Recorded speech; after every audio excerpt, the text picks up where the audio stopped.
Hello, hello, hello. Ẹ̀yin èèyàn mi. Nǹkan ń bẹ mẹ́wàá ń ṣẹlẹ̀ ní dúníà. Wọ́n bá ní olórí Tọ́pẹ́ o. Abomination. Wọ́n bá ní olórí Tọ́pẹ́ pé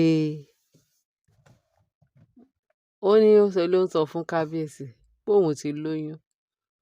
Oyún tóun dẹ̀ níyìí kí kábíyèsí oyún kan lè máa ga o. Bẹ́ẹ̀ kí kìí ṣe pé kábíyèsí ló lóyún o. Òun fẹ́ fi sọ fún kábíyèsí pé òun ti wà lọ́dọ̀ kábíyèsí fún how many years. Nǹkan tí kábíyèsí ò lè ṣe, ẹlòmíì ti bá òun ṣe. Òun ti lóyún, kì í ṣe oyún kábíyèsí. Kẹ́ máa wo ọ̀rọ̀ abomination, ọ̀rọ̀ tó lè léèyàn kúrò nílùú. Kí náà fi kábíyèsí ń pè náà?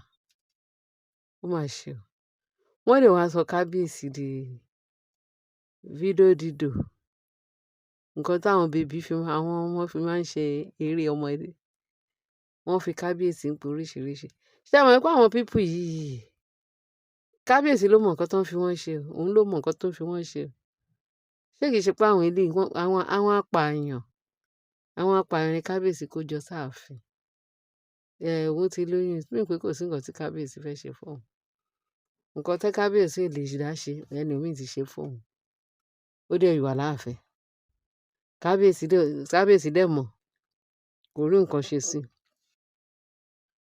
Mo ti gbọ́rọ̀ yẹn fínrin nígbà kan.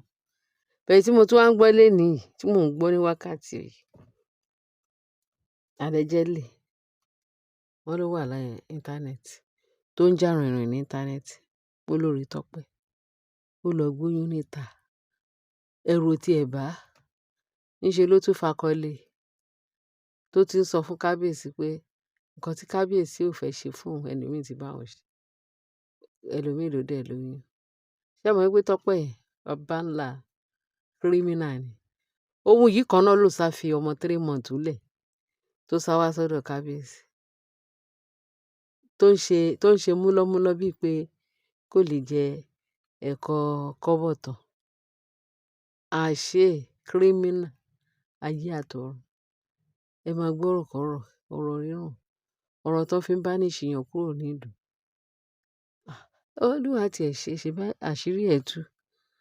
Ṣèbí kò ṣáà pa tiẹ̀ mọ́ra. So oyún tó ní kì í ṣe ti kábíyèsí. Ṣé ààfin kábíyèsí ló yẹ kó wá tọ́ oyún yẹn? Àbí kí ni ìtumọ̀ ìsọkúsọ tó ń sọ pé ṣé ó fẹ́ fi yan kábíyèsí lójú ni? Àbó fẹ́ fi pa èèyàn ní ààfin? Àbó fẹ́ fi ṣe kábíyèsí léṣe? Àbó fẹ́ fi disgrace kábíyèsí? Láti sọ wípé kábíyèsí ò wà capable kọ́ ni ìtumọ̀ yẹn. Ẹ̀yin èèyàn mi, nǹkan tí mo gbọ́ ní internet space nìyẹn. Pé olórí Tọ́pẹ́, ó lóun lóyún, ẹlòmíì ló, ó dẹ̀ wà láàfin. Ẹlòmíì dẹ̀ ń bá láṣepọ̀. Ó mà ṣe o. Ẹ jọ̀ọ́, tẹ bá rí kábíyèsí, kẹ bá wa sọ fún kábíyèsí. Kí kábíyèsí kó kó gbogbo àwọn rádaràda kúrò láàfin. Abomination kún ààfin yẹn. Báwo ni ìlú ṣe fẹ́ tòrò? Báwo ni ìlú ṣe fẹ́ lọ síwájú? Nígbà tí kábíyèsí ń gbàgbàkúgbà. Ọ̀la léèní kábíyèsí, Ọlọ́run kó fún kábíyèsí ní ọkàn àṣẹ wàá, kán pàṣẹ wàá. Kí Ọlọ́run kó gbà fún kábíyèsí. Ó mà dẹ̀ ṣe o. Nílùú tó lọ́ba tó níjòyè. Irú Tọ́pẹ́ yẹn sọ pé òun ti lu ordinary person, ṣé wọ́n ti sọ yẹn fún ordinary person? Even àwọn ọmọ boys tó yẹ pé 25 to 30 years, àwọn boys. Àwọn ọmọ kéékèèké obìnrin ṣé wọ́n lè ṣe irú ẹ̀ fún irú ọkùnrin bẹ́ẹ̀, kán má react. But èwo dẹ̀ ni tí kábíyèsí wa ń ṣe yìí o. Ọlọ́run máa ṣàánú fún wa. Internet space la ti gbọ́ o. Mo mọ̀ pé wọ́n rí dáadáa kán tó gbé sí internet. Wọ́n fẹ́ kí gbogbo ayé mọ̀ náà ni wọ́n ṣe gbé sí íńtánẹ́ẹ̀tì. Ẹ jọ̀ọ́, ẹ jẹ́ kí kábíyèsí kó buckle up. Kí kábíyèsí bẹ̀rẹ̀ sí ní ṣe gbogbo ètò ní fínífíní kó bẹ̀rẹ̀ látorí at least láti orí Mariam, Ashley, Tóbilọ́ba, àwọn bẹ́ẹ̀ bẹ́ẹ̀ lọ àti ìtópè rẹ̀ ní òun lolórí àgbà. Kì í ṣe olórí after àgbà tí mo mean ní pé àwọn olórí tó ń ní èjì lórí o. Ìyẹn ìyá Rónkẹ́. Nǹkan tí mo mean pé olórí àgbà àwọn tó wà láàfin. Lẹ́yìn yẹn ni Mariam, torí àwọn àgbàlagbà nìyẹn. Àwọn tó ju kábíyèsí lọ fíofío. Irú àwọn yẹn, irú àwọn olórí bẹ́ẹ̀ yẹn. So, àwọn tó yẹ kí kábíyèsí kọ́kọ́ rí sí kọ́kọ́ yanjú wọn kúrò láàfin náà. Mo mọ̀ pé Mariam tiẹ̀ ti rugi oyin. Mi rò pé Mariam tún lè fi ara rẹ̀ tó wá sáàfin yẹn. Lẹ́yìn tó lọ gbé ọmọ Naomi tó gbé sálọ. Ṣé ẹ rí pé wèrè ti wà lórí wọn? A ní gbogbo iṣẹ́ ọwọ́ wọn abomination ṣá ló kún ọwọ́ wọn. Ní nǹkan tó jẹ́ pé àwọn ordinary human being gan wọn lè gbà láàyè débi pé kábíyèsí first monarch Yorùbá ló ń gba rèdèrèdè láàyè tó ń gbàgbàkúgbà. Kí ni wọ́n fẹ́ ká sọ? Kí ni nǹkan tí a fẹ́ ṣe nípa bí kábíyèsí ṣe ń wò wọ́n níran tó ń kó èèwọ̀ sínú ààfin? Wọ́n ń jẹ èèwọ̀, wọ́n ń mumi èèwọ̀, wọ́n ń hùwà èèwọ̀. Wọ́n á sálọ, wọ́n á tún sá padà. Kábíyèsí á dẹ̀ máa wò wọ́n ràn. Jésù kò ṣàánú fún wa. Kó bá kábíyèsí gbẹ́rù ẹ̀ lórí eléyìí ká màmá. Kó bá kábíyèsí tún ààfin ẹ̀ ṣe. Kó bá kábíyèsí tún ààfin ṣe o.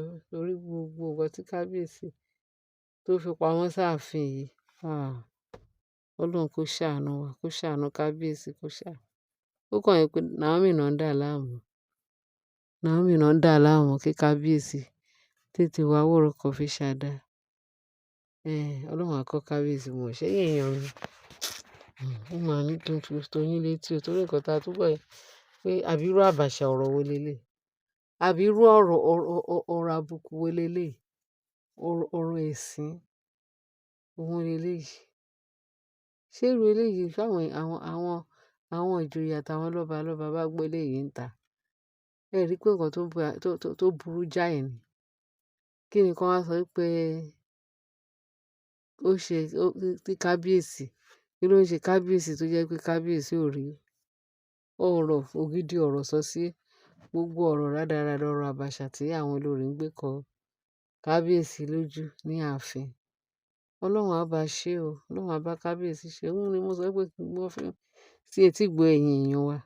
Torí at least eléyìí náà ó tó láti dá sí, ó dẹ̀ tó láti jíròrò pé kí leléyìí túmọ̀ eléyìí.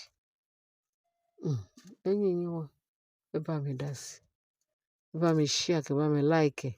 Kẹ́ ẹ dẹ̀ bá mi ṣe subscription. Kí inú wa dùn, káyọ̀ wa kọ́kàn. Inú wa yóò dùn. Àánú Ọlọ́run, oore ọ̀fẹ́ àjẹǹjẹ tán ó máa bá yín gbé o.